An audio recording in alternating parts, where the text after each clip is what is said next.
O petróleo encontrado em Campos, encontrado um pouquinho na frente de São Paulo, é um petróleo que escapou pelas dobras da camada de sal. E ao caminhar para a superfície, ele se oxidou e ele ficou pesado, ele é um óleo de má qualidade. Porém, aí é a suposição do geólogo, por baixo deve ter uma qualidade fantástica de óleo de ótima qualidade. Eu tenho uma noção, pré-sal, eu imagino que seja alguma coisa ligada a petróleo e gás, ou alguma coisa do mar, assim, de petróleo, alguma coisa assim, não sei bem. De repente, nós descobrimos uma província que representa uma verdadeira Arábia Saudita em termos de riqueza de petróleo. Pode-se dizer que é único as grandes reservas nele. Que semelhante a ele só tem, se não me engano, em Omã. Mas muito pequeno. O nosso ocupa uma área de 160 mil quilômetros quadrados. Eu acho uma bênção. O nosso petróleo está lá embaixo do pré-sal. Por ele ser um petróleo difícil, é que nós estamos condenados a construir uma longa cadeia produtiva, com muita ciência e tecnologia, com muito trabalho qualificado, para poder chegar nele. O primeiro impacto positivo do pré-sal, gerar empregos, emprego cria a espiral virtuosa, né? Você tem emprego, você ativa a indústria, ativa o comércio, gera emprego, então faz uma espiral que vai não crescendo em favor do país. A discussão é sobre que modelo de gestão, que modelo regulatório pode ter a confiança de que no meio do processo não haverá retrocesso nem traição, como tem sido a história das disputas. Temos que construir uma política de defender o interesse estratégico do Brasil, ter o controle e a gestão dessas reservas, não transferir essas reservas para as empresas, que essa é a disputa real, preservar isso como patrimônio do Brasil e construir uma política que a Petrobras se fortaleça como parceiro estratégico. O primeiro passo é alterar o marco regulatório. Essa lei que nos impede de planejar o uso de um recurso finito e estratégico, porque é isso que a lei brasileira atual faz, ela nos proíbe de planejar. É preciso preservar essas reservas para o longo prazo, seria o petróleo no tempo, quer dizer, não permitir que o nosso petróleo seja explorado predatoriamente em benefício de empresas estrangeiras que vão querer tirar o dinheiro dela, claro, elas estando aqui para explorar petróleo, ela quer explorar a maior quantidade possível no menor tempo, para poder vender e ganhar dinheiro. Nós não temos o direito de entregar essa reserva estratégica aos estrangeiros. Repactuar, essa é a palavra certa, repactuar as normas vigentes para dizer para a empresa multinacional, olha, o povo brasileiro acordou e abriu os olhos, a parte de interesse maior, não seja do povo, tem que ser revista e ser recontratada. É um assunto que tem que ser discutido e que tem que ser discutido nas esquinas. As pessoas têm que entender do pré-sal. Não é só entender de futebol. Não é só entender de carnaval, maravilha, nosso país entende pra caramba de futebol, entende pra caramba de carnaval, entende de muitos assuntos, mas esse é um assunto que eu acho que diz respeito a todos nós. Quando o pré-sal começar a produzir, vai estar pelo menos a $100. São 9 trilhões de dólares que pertencem ao país. Investindo na nossa gente, na nossa cultura em si, mas o pessoal prefere continuar deixando a empresa de fora vir, fazer o que quiser e depois está tudo certo.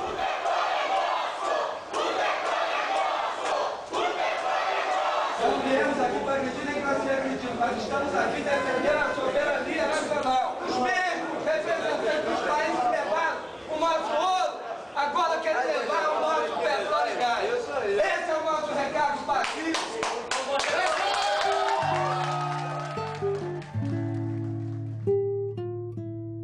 O Oriente Médio, que é o berço do petróleo mesmo, ali já fala do óleo do rio, o óleo da montanha. Em línguas mesopotâmicas eles chamavam de Ptum.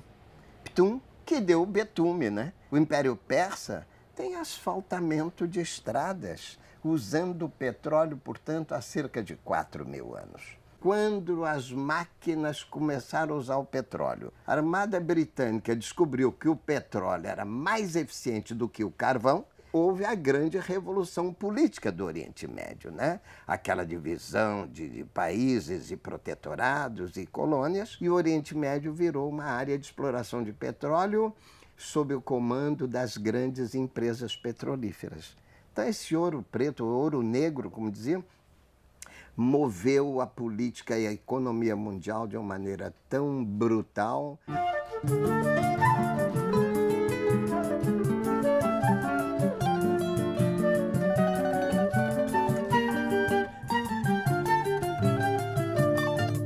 Monteiro Lobato era um jornalista, também escritor, altamente atualizado com o que se passava no mundo, e ele já vinha alertando os brasileiros, primeiro da importância do petróleo.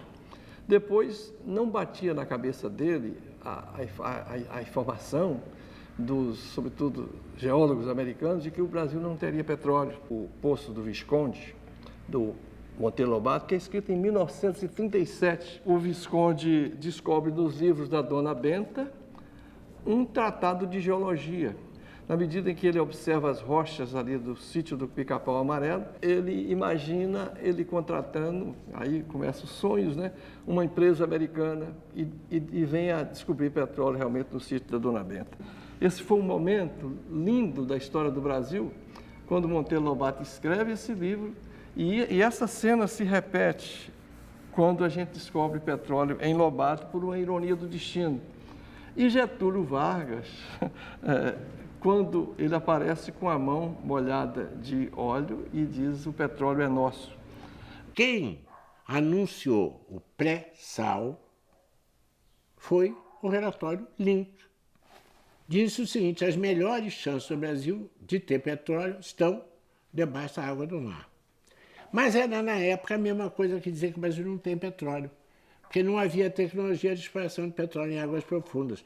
Então, todos nós fomos para a rua com a hipótese de que o Link era um cavalo de Troia enfiado pela ESSO dentro da Petrobras para fazer que a Petrobras desistisse de procurar petróleo no Brasil.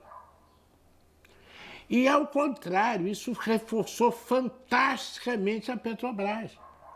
Para você ter uma ideia, depois do relatório Link, não havia município do Brasil que não tivesse um diretório da campanha do petróleo é nosso.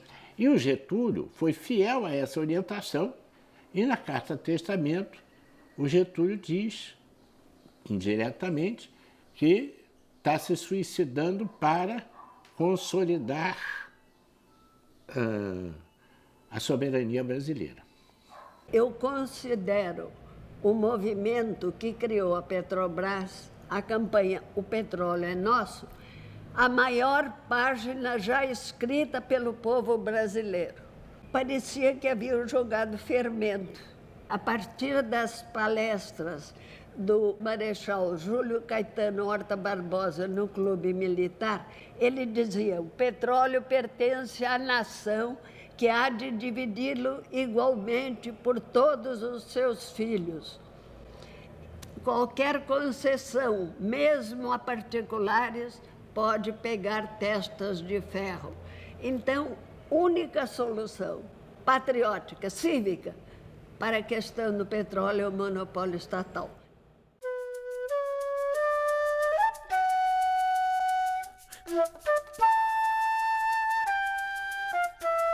Então, para mim, representa a coisa mais importante que esse Brasil já fez. Durante 44 anos da vigência da Petrobras, ela se revelou e provou a capacidade dos brasileiros. A experiência da Petrobras é uma enorme experiência de êxito, que nos tira da posição de zero petróleo, né, e nos coloca na vanguarda mundial na tecnologia do petróleo. E, no entanto, em meados da década de 90, ela é apresentada à opinião pública brasileira como uma vilã. Se tentou até mudar o nome, Petrobras para Petrobras. Não conseguiu privatizar a Petrobras, mas quebrou com a ideia de que o petróleo é todo nosso. Lembra daquela propaganda do Estado brasileiro parecendo um elefante enorme, caminhando lentamente? A Veja publicou 10 páginas só batendo na empresa e a gente tentou o direito de resposta, não conseguiu. A Petrobras transformou o direito de resposta dela em matéria paga, ela não aceitou. Enfim, fizeram uma campanha de descrédito perante a opinião pública das empresas estatais visando a privatização. Nós privatizamos muita coisa que não sei se deveria ter sido privatizada. Os maus brasileiros sempre se colocam contra o que é soberania brasileira. A empresa nacional genuína, ela emprega mais brasileiros, ela desenvolve tecnologia no país.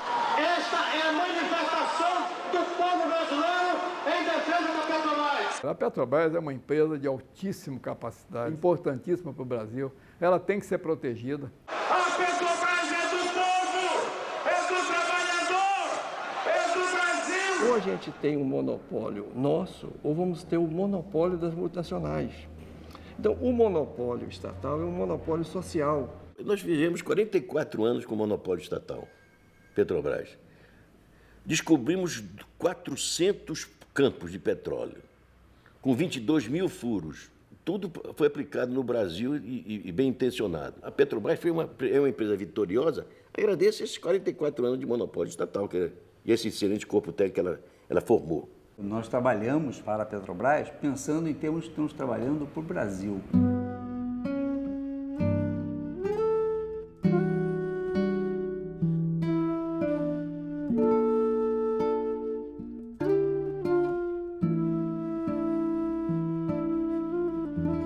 O Brasil é um país rico, mas outros usufruem de suas riquezas. Temos de inverter isto. E, sobretudo, agora, com o pré-sal, não podemos permitir que isto aconteça. Porque já muitas riquezas, a Vale do Rio Doce, meu Deus do céu, que foi doada. Eu vi cenas que me emocionam até hoje. Eu conversei com geólogos da Vale, homens muito calejados, maduros, nos seus 60 anos ou mais, tá certo? O mais bobo deles tinha 30 malárias. O mais inexperiente ali tinha, entendeu? 25 anos de selva, entendeu? E eu vi o que eu não esperava ver. Eu vi esses homens chorarem. Entendeu? Eu vi esses homens chorarem. Porque eles me diziam, César, a Vale está pronta para dar o salto. Entendeu? São 30 anos de trabalho na selva. Nós achamos os veios, nós encontramos, nós mapeamos. E agora eles vão vender a Vale calculando o preço pela lucratividade que ela teve antes disso tudo, quando é a fase de investimento, é a fase pesada, é a fase que tem pouco retorno. Agora ela está pronta. Entendeu? E eles tinham isso no seu corpo. Entendeu? A Petrobras tem isso também. Entendeu? Um corpo técnico, né, que, sabe, que dignifica o Brasil. O que é a Petrobras? A sua essência. São milhares de brasileiros que dominam saberes altamente especializados, né, desde a geologia, até o direito, com esse nível técnico, com esse conhecimento acumulado, trabalhando junto de modo sinérgico. Entendeu? Isso é que faz um país.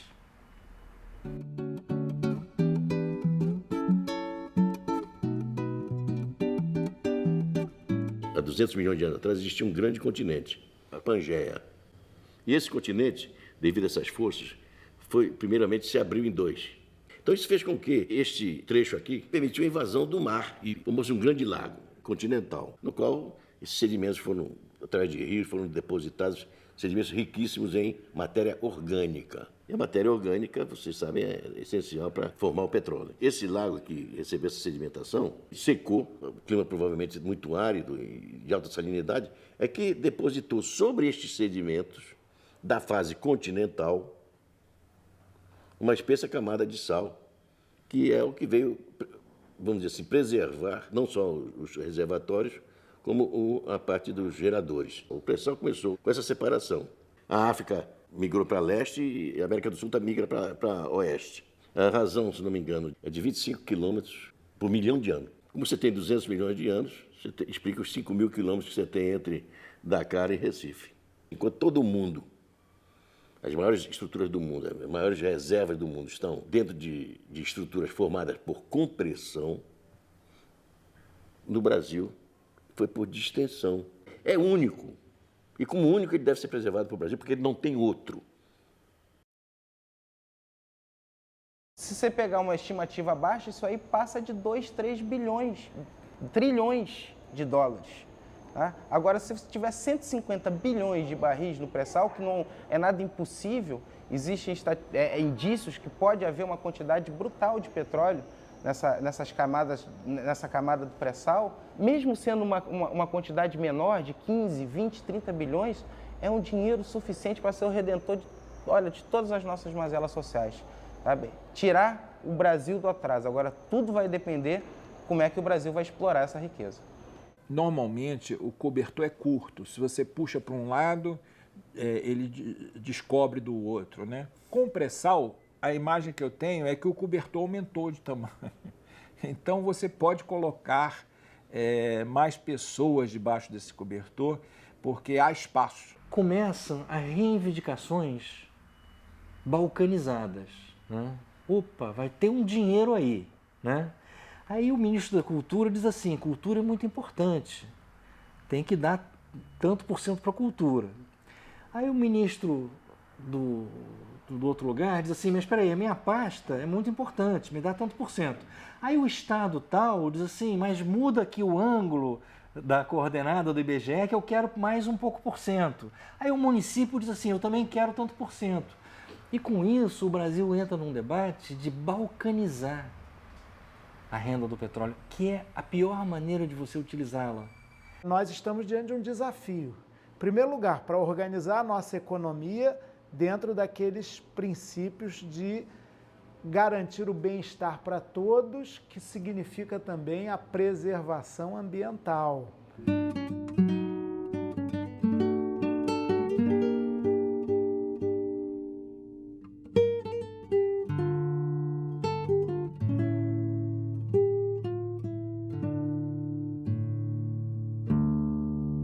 É evidente que todo o interesse dos grupos estrangeiros e dos seus apaniguados nacionais é que o Brasil vire exportador de petróleo. Eu acho que o pré-sal ele pode mudar a cara do Brasil.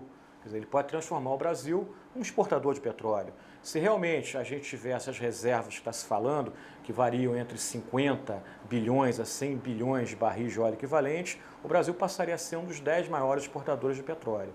Mas como toda coisa boa, também vem acompanhada da coisa ruim, né? A tal da maldição do petróleo. Se for feita uma concorrência descontrolada, abrir tudo aí para a produção, em 13 anos acaba e a gente fica sem petróleo.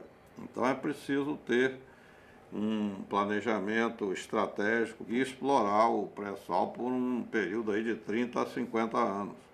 E nesses 30 a 50 anos há mais do que suficiente tempo para se desenvolver um substituto do petróleo através da biomassa. O país desenvolvido, ele não tem essa visão, não é que não tem uma visão geopolítica do petróleo, mas tem uma visão menor, em termos de, o peso da geopolítica é menor. O cara olha mais o petróleo como uma commodity, como é a soja, como é o trigo, né? Quem olha muito, quem bota muito peso geopolítico em cima de petróleo, é país subdesenvolvido. O Brasil é o único país do mundo que hoje trata petróleo como mercadoria comum, como chuchu, como abobrinha, entendeu? Como, né? É o único país do mundo. Olha para o mundo. Os Estados Unidos têm petróleo. Pergunta se os Estados Unidos exportam petróleo. Não. Sabe quem é o atual presidente da Rússia? É o ex-presidente da Gazprom, a empresa do petróleo russo. Isso não é casual, entendeu? Petróleo e poder estão sempre associados, né? Petróleo e estratégia. Eu acho, e agora você vai cair para trás, que não tem melhor aplicação financeira do que ter petróleo. Eu e a China. Sabe o que os chineses fazem? Furam, encontram petróleo, tampam. Preferem utilizar do Oriente Médio. Quando você exporta petróleo, né? Você adquire uma receita em dólar. O que você faz com o dólar? Você compra título do Tesouro Americano. As reservas dos países, inclusive do Brasil, estão aplicadas em títulos do Tesouro Americano. A pergunta é, vale a pena? Vale a pena? Será que não é melhor ter petróleo do que título do Tesouro, que está dando juro negativo nesse momento? Poupar petróleo é muito inteligente, porque o petróleo serve para 3.000 produtos. E a realidade é que o petróleo ainda é a principal matriz energética mundial. O Brasil está diante dessa riqueza, que é uma riqueza que ainda não foi mensurada. O pré-sal pode dar para nós tudo aquilo que em 60, 70 anos esse país não teve. Em meados dos anos 2005, 2006, quando a direção da Petrobras decide que era hora de fazer a perfuração definitiva, fazer o teste da verdade, mandar perfurar o poço de Tupi. Um investimento imenso, mais de 200 milhões de dólares, que finalmente, em abril de 2007, revela que lá havia petróleo leve. Só uma empresa como a Petrobras poderia ter feito isso. Pelo custo, pela tecnologia altamente sofisticada e pelo interesse estratégico do Brasil. O diretor de exploração da Petrobras, Guilherme Estrela, previu uma reserva de 80 bilhões de barris nessa área de 160 mil quilômetros quadrados mapeada pela Petrobras. Para mim é bastante aproximado, bastante verídico isso aí. Se você pegar e notar os jornais, essas estimativas variam de 40 bilhões a 340 bilhões. Vem daí uma importante proposta feita pelo professor Hildo Zauer. Realizar tantos furos e tantos testes de longa duração quantos necessários para delimitar qual é o volume, qual a quantidade de petróleo explorável disponível. Provavelmente vai precisar de 100, 200 poços, vamos dizer assim, que a Petrobras chegou a um patamar de cerca de 60, 70 milhões de dólares por poço, pioneiro, o que é aceitável. Se você puser 100 poços, dá 6 bilhões, perfeitamente aceitável. 200, 12 bilhões. Os mesmos recursos que essas petroleiras privadas dizem que vão trazer, vão ser emprestados pelas mesmas fontes que podem emprestar para o Brasil também. Não tem nenhum problema. Não há nenhum... Isso querem criar dificuldade para vender a facilidade. O Brasil tem toda a condição de explorar essa área, especialmente porque o maior problema não é financeiro, o maior problema é técnico. E o maior explorador em água profunda é a Petrobras.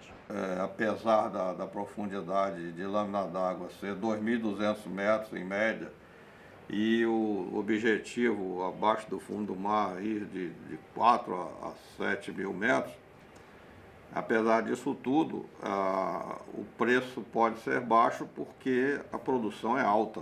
Tem potencial para produzir 6, 7 milhões de barris por dia, o campo, a província do pré-sal toda. Né? É a maior descoberta petrolífera do mundo. A Petrobras e o Brasil será um outro país. É a esperança da independência do Brasil no uso dos seus combustíveis, de recursos para o seu desenvolvimento no médio e no longo prazo. Mas é importante que o pré-sal seja nacional. O pré-sal não estava previsto na Constituição brasileira. O marco regulatório, quando foi aprovado, não discutia o pré-sal. Então é algo novo. E se é algo novo, nós temos que interpretar pensando no novo. E pensando na ideia do constituinte originário, de que aquela porção ali é brasileira e em sendo brasileira, a sua exploração e viabilidade econômica tem que ser assegurada pelo monopólio. Para mim, o pré-sal é nosso.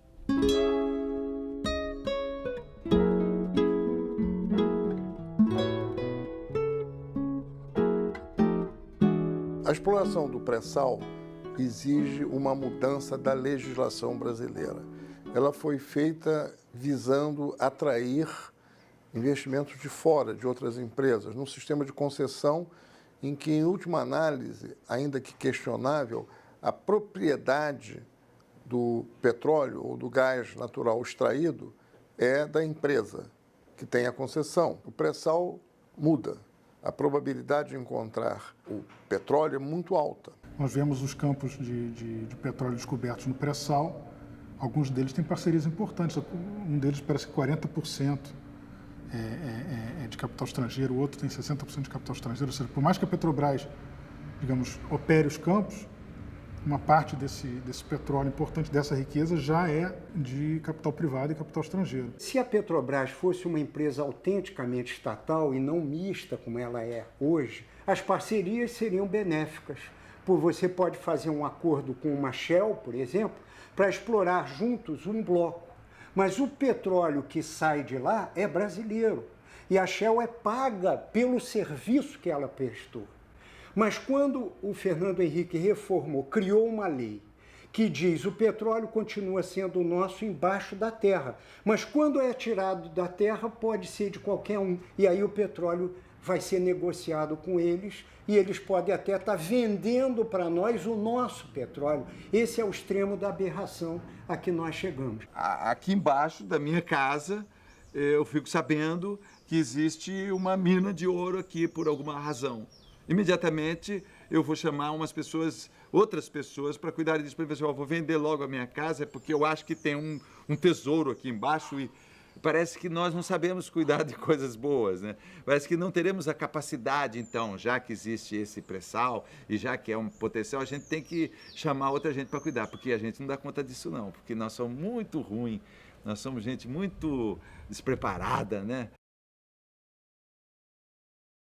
Se nós mudarmos a lei para uma lei que garanta a soberania para o nosso povo, a discussão da nova empresa é um aspecto. Se não mudar a lei, não adianta criar ou não criar a nova empresa, porque efetivamente a atual lei não garante o controle para o país. A nova empresa ela é baseada no modelo norueguês. Ainda hoje pela manhã, nós recebemos aqui os companheiros sindicalistas da Noruega, um país que há cerca de 40 anos atrás era um dos países mais pobres da Europa, e que, com os recursos do petróleo, alterou a realidade do seu povo.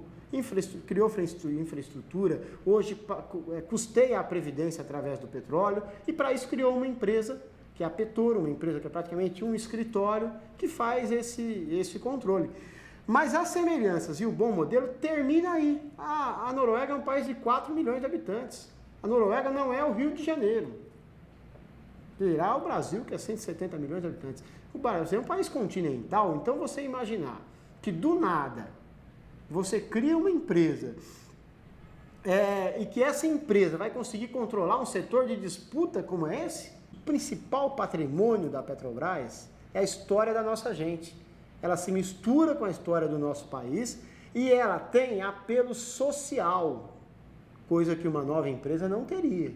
Quem descobriu o pré-sal foram os técnicos da Petrobras. Nós temos que lutar para que a riqueza oriunda do petróleo fique no Brasil e seja distribuída para o povo brasileiro. Se não houver uma mobilização, não vai haver mudança, não nos iludamos.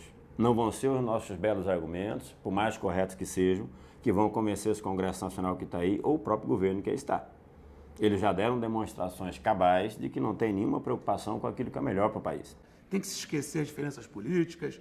Nessa hora, quem é de esquerda, quem é de direita, tem que se pensar em termos de nacionalismo, de soberania nacional, como foi feito no Petróleo Nosso. Nesse momento, tem que ter o pré-sal sob o seu domínio e sob o domínio do povo brasileiro, para que a gente possa desenvolver a nação, desenvolver o país e trazer cultura e educação e acabar com a fome desse povo brasileiro. O petróleo, o pré-sal tem que ser nosso. Minério não dá 2 safras. E retirado uma jazida de minério, seja ela líquida ou seja ela da forma sólida, ela não volta à pátria. Quero conclamar cada brasileira, cada brasileiro para somar a luta para que a Petrobras seja a empresa que produz o pré-sal e que garanta que o lucro do petróleo se reverta para cada brasileira, para cada brasileiro. O petróleo tem que ser nosso.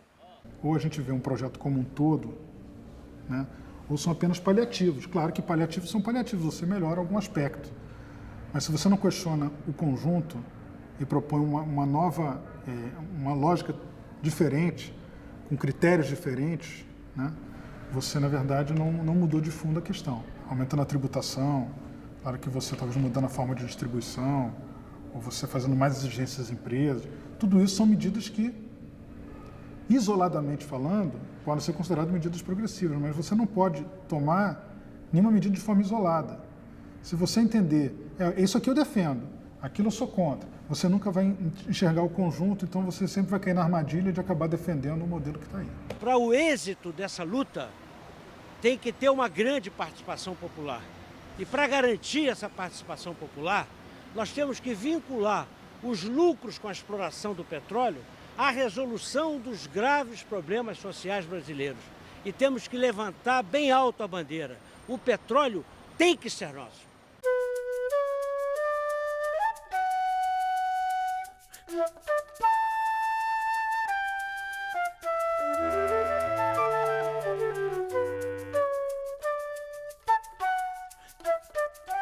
Diferentemente do grão, do arroz, feijão, do milho, que dá 1, 2, até 3 safras por ano, petróleo e gás ele só aparece, precisa de milhões de anos. Então o Brasil não pode se dar o luxo de entregar essa riqueza.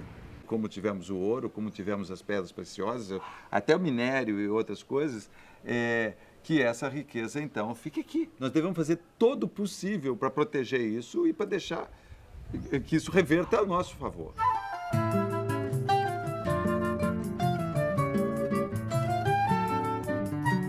Nós tivemos um grande teórico que dizia sempre que qualquer filme brasileiro é melhor do que qualquer filme estrangeiro, por uma única razão. Os profissionais que estão trabalhando naquele filme são brasileiros, porque tudo que gira em torno daquele filme tem a ver com o nosso país, né? Todos aqueles cargos que envolvem aquele filme são de um dinheiro que foi utilizado e ficou aqui. E esse aspecto ideológico me coloca imediatamente a favor de que nós não vendamos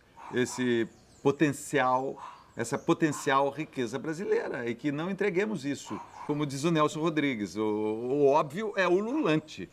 Parece que não devíamos nem estar discutindo isso, né? Porque se existe uma grande riqueza que está sendo mapeada, pesquisada pelos nossos pesquisadores, por nossos técnicos, e eles estão dizendo que existe ali um tremendo manancial de óleo no pré-sal, pô, não faz sentido a gente leiloar aquilo. Não haverá 10º leilão, nós vamos barrar!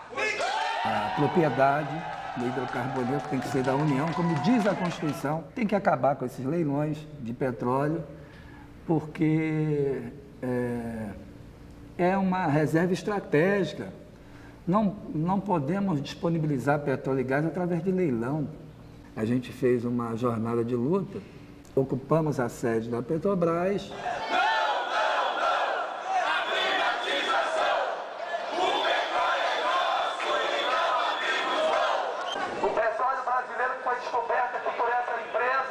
Envolve alguns trilhões de dólares. Trilhões de dólares. Algo que pode melhorar a saúde, a educação, a segurança, fazer a reforma agrária.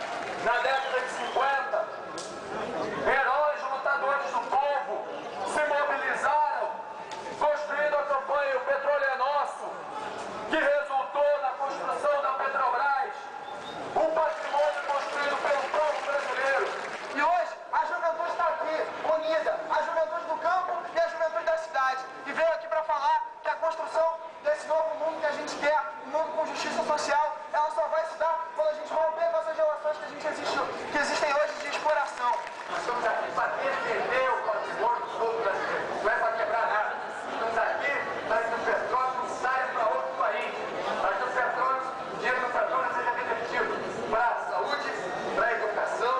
E no dia do leilão nós fizemos um ato na porta da ANP.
Eu vejo a mídia muito comprometida com o capital externo, porque é o grande anunciante da mídia, né? Ela não se posiciona concretamente. Quando se posiciona do lado contrário da sociedade, de quem está se organizando. Nós temos exemplo recente na história do país, a campanha direta já foi omitida pela grande imprensa e pelos grandes meios de comunicação, que são os noticiários da televisão, mas ela adquiriu uma força tal que se projetou como um assunto obrigatório da pauta dos meios de comunicação, em especial da televisão. Mais do que o MST se envolver na campanha do petróleo como um movimento social, é obrigação de todo cidadão brasileiro, independente da sua profissão, da sua idade, do estado onde mora. O fato de ser brasileiro já lhe dá o direito político de defender todas as riquezas naturais que estão no nosso território e que, pela Constituição brasileira, pertencem a todo o povo, como a água, os minérios, o petróleo, enfim, as riquezas naturais que não são fruto do trabalho.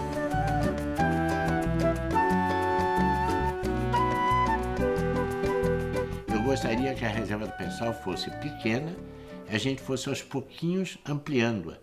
Por quê? Para não despertar a chamada cobiça internacional. Eu não gosto dessa ideia de ser quintal dos Estados Unidos. Não gosto da ideia de um Estados Unidos que é bebedor de petróleo e que só consegue nas Américas todas 35% do petróleo que consome. O próprio petróleo americano, o petróleo do Canadá e o petróleo do México, somados, dão 1/3 do petróleo que os Estados Unidos consomem. Por isso está lá no Iraque, por isso está lá no... Os interesses internacionais são tremendos, com certeza nós vamos sofrer pressões internacionais, ainda mais quando houver suspeitas de que jazidas se encontrem em águas internacionais e não só dentro do nosso espaço das 200 milhas. Está na hora de a gente entender que um país tem que ter seu poder de persuasão ou de dissuasão frente ao inimigo. Se nós tivéssemos, por exemplo, algumas dezenas de submarinos com propulsão atômica, a conversa seria diferente hoje. Então, e com, efetivamente, as nossas Forças Armadas democráticas sintonizadas com o povo, com a bem-querência total da nossa população, isso, acho que nós estamos no caminho. Eu acho que a conversa seria diferente. Nós estamos com as Forças Armadas num esforço muito grande de treinamento interno, mas com equipamentos totalmente antiquados, sem exceção, né? Existe um trabalho de tijolinho por tijolinho dentro do Exército, da Marinha, da Aeronáutica, procurando fazer uma recuperação dos equipamentos, mas com coisas bastante antiquadas. Né? Não temos dinheiro para comprar avião da nossa indústria de aviação. Então, é preciso olhar para esse aspecto. E a Marinha, em especial, por causa do mar, porque o petróleo do pré-sal, particularmente, além de nós ter uma plataforma marítima, que é essa que está aqui na Bacia de Santos, de Campos, né?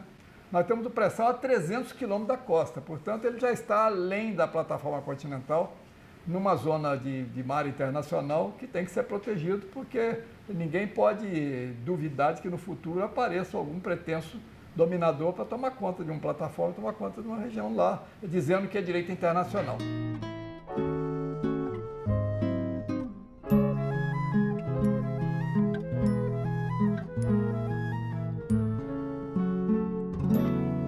Cada vez mais nós somos tripulantes de uma nave comum ameaçada que é a Mãe Terra.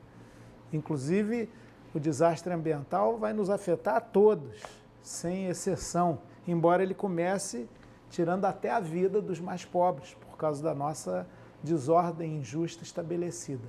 Agora, para ser universal, tem que cantar a sua aldeia, como já dizia o poeta. Para defender os interesses de um governo mundial cooperativo e uma nova ordem internacional, é preciso você também ter uma nova ordem nacional.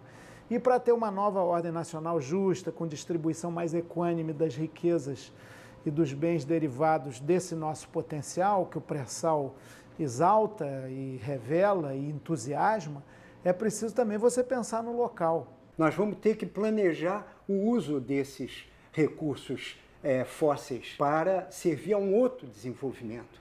Por quê? Porque nós queremos uma sociedade toda de bem-estar, onde toda ela esteja vivendo qualitativamente bem. Não vai me dizer que as pessoas que moram em São Paulo e não viajam de helicóptero, mas sim de carro e ônibus, são felizes. Mesmo sendo riquíssimas, elas não podem ser felizes no trânsito que existe lá. Aquilo está virando uma loucura total. Outra política energética para um outro desenvolvimento.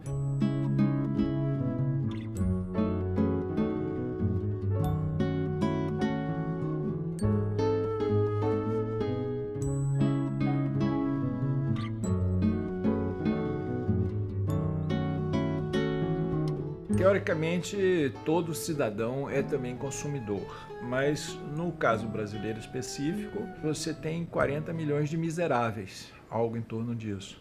Esses são consumidores de sobrevivência, eles consomem basicamente comida. Há uma diferença, se você pode dizer que o cidadão ele é um conjunto maior do que o de consumidores. E nós estávamos falando especificamente da lei do petróleo, a lei 9478.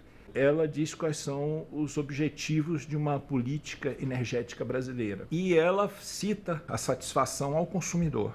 E não cita em momento algum a satisfação do cidadão. É uma lei, portanto, do período do auge do neoliberalismo no Brasil.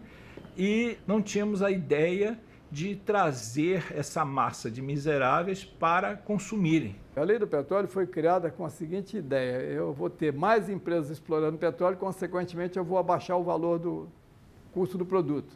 Quer dizer, um sonho que não acontece porque o petróleo é uma commodity com valores internacionais, portanto ela é comandada por uma conjuntura internacional, não pela vontade do Brasil de ter um preço mais barato. Não aconteceu isso, o petróleo continuou subindo de preço, elas estão participando de um negócio que lhes foi oferecido.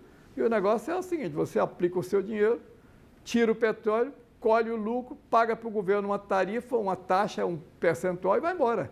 Então, tudo bem, dentro do negócio a empresa não tem culpa nenhuma, a culpa é do governo brasileiro, é da lei brasileira.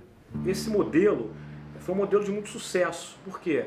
Porque a Petrobras, depois da Lei 9478, bateu todos os recordes de lucro e produção, o Brasil se tornou autossuficiente e foi através de leilões que a ANP realizou, nesse caso o segundo leilão, que foi descoberto o campo de Tupi. Não é verdade que a mudança da lei é que tem elevado a descoberta das grandes jazidas, né? Esse é o trabalho da Petrobras de 50 anos. As empresas que entram hoje compram bilhetes premiados. Inclusive contratam ex-funcionários da Petrobras, que têm a memória, que têm o conhecimento, que têm 50 anos de trabalho.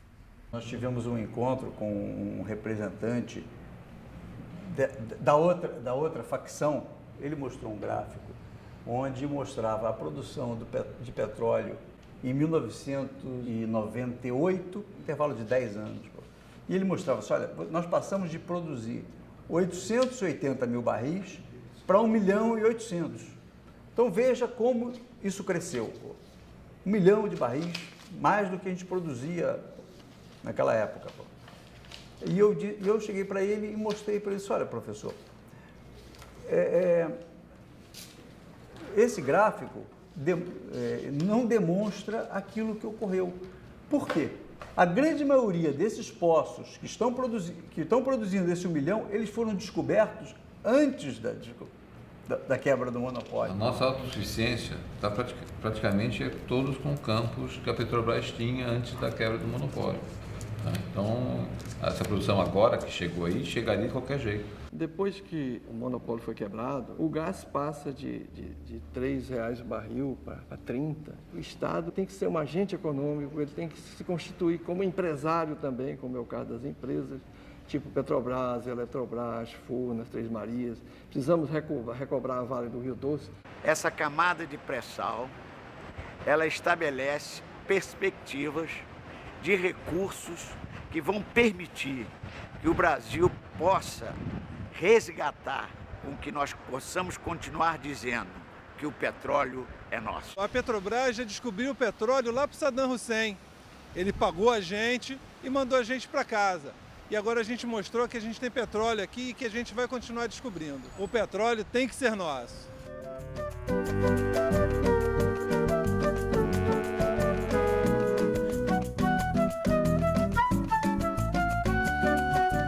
Nós estamos, sim, acompanhando com grande interesse e, por vezes, com preocupação, o desenvolvimento das discussões em torno da questão do pré-sal. O pré-sal tem que ser do país e não do mercado.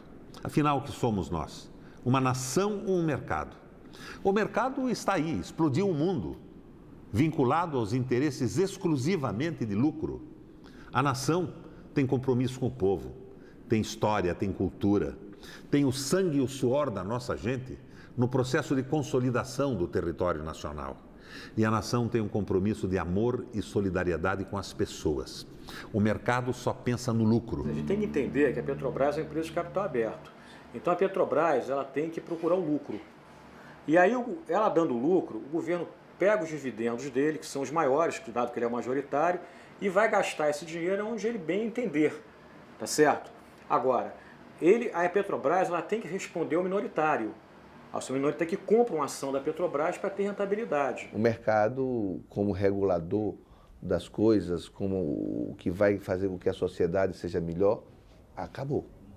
Hoje, a intervenção do Estado para garantir o desenvolvimento é fundamental. E para garantir o desenvolvimento social, não apenas o desenvolvimento econômico. Qual é o modelo que a gente vai ter para poder extrair o mais rápido possível o petróleo do pré-sal? Ou seja, como é que a gente vai transformar o pré-sal rapidamente em riqueza? Depois que a gente estiver produzindo petróleo, a gente começa a discutir com mais profundidade o que fazer com esse dinheiro.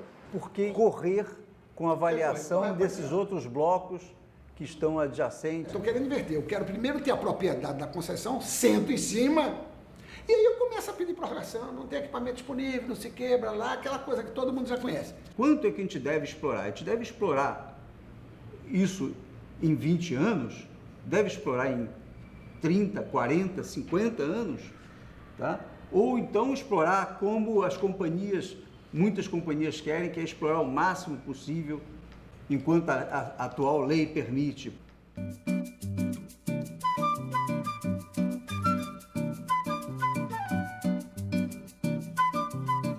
Nós podemos passar a pensar num novo plano de metas, ou Plano Nacional de Desenvolvimento, a partir do desenvolvimento do pré-sal. Vários países acertaram. Né? Eu morei na Suécia na década de 70. Não é tão longe assim. Naquela época, os finlandeses eram os trabalhadores da construção civil da Suécia.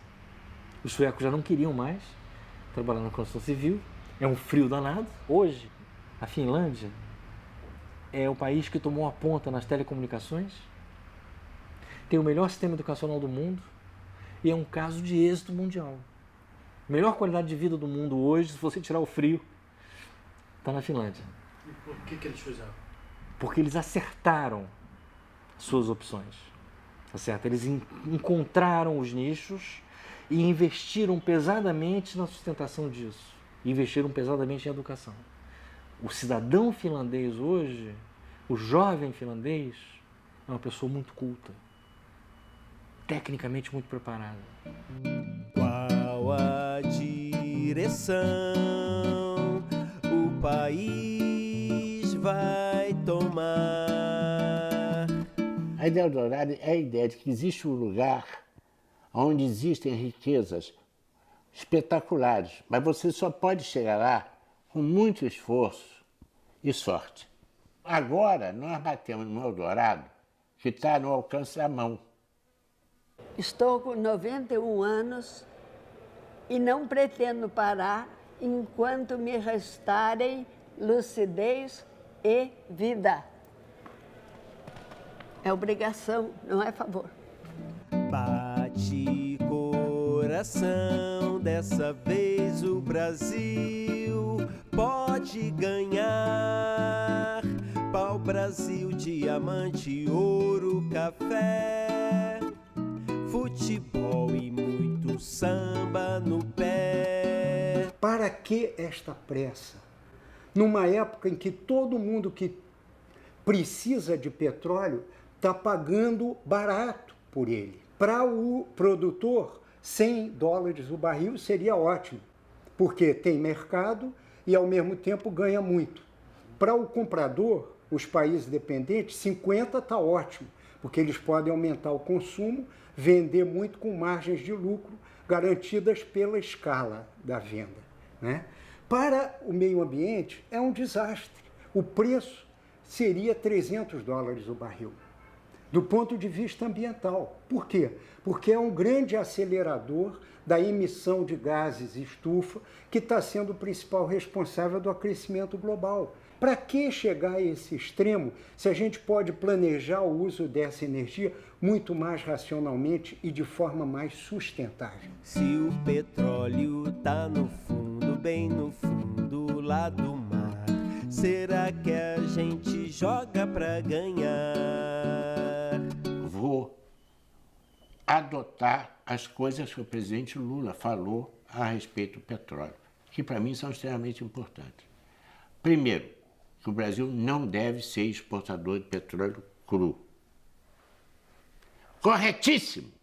Citou em apoio que a Petrobras está fazendo 2 refinarias de diesel para produzir um diesel de alta qualidade que permita o Brasil suprir o mercado brasileiro e mundial de diesel. Excelente! Todos os estímulos derivados da economia do petróleo devem ser orientados para dentro da economia brasileira.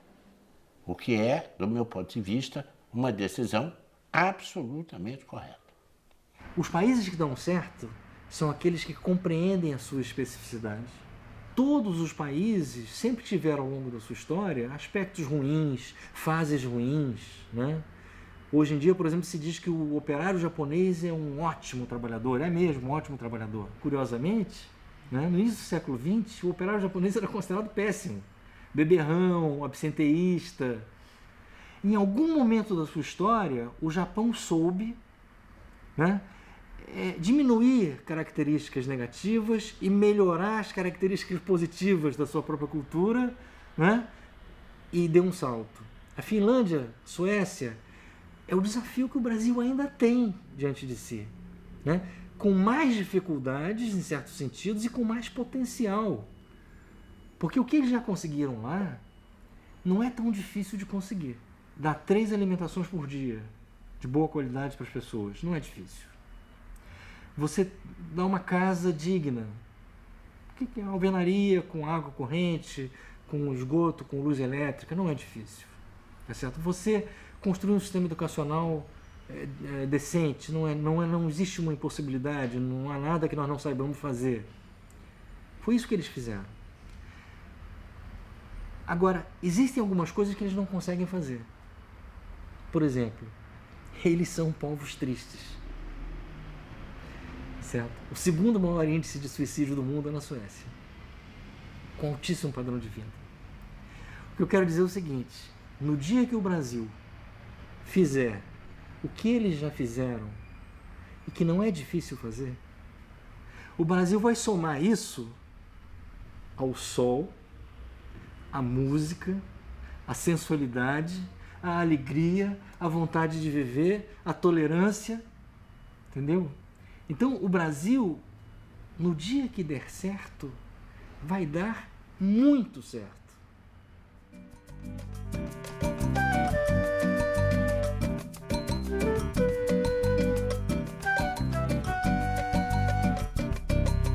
Qual a direção o país vai tomar?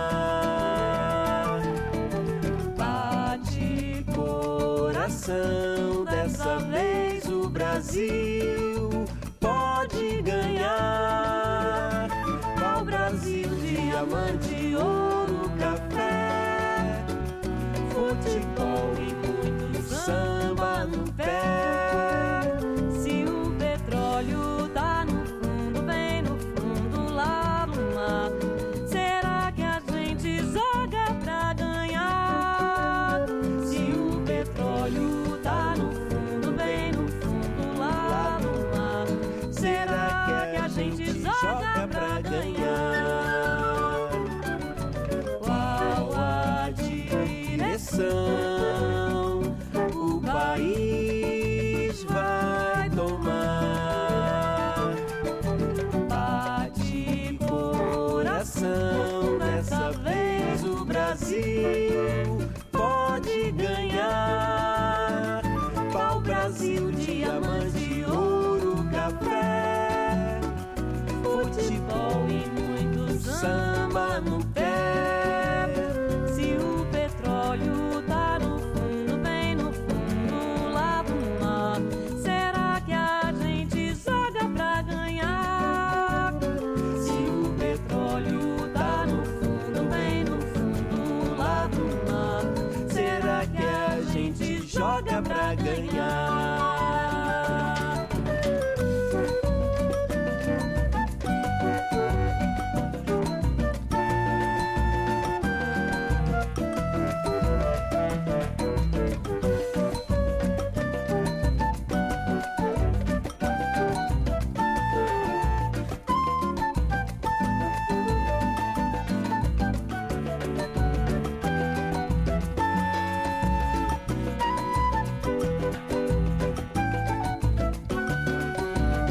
Se o petróleo tá no fundo, bem no fundo, lá do mar, será que a gente joga pra ganhar?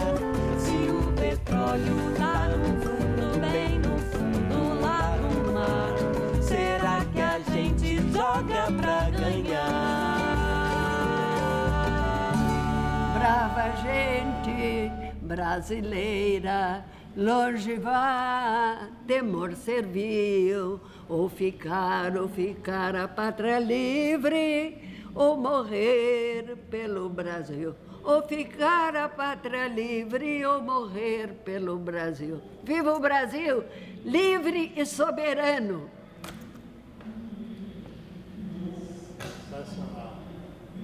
Heitor Pereira, Sidney Reis, Rui Gesteira, Maria Augusta Carneiro,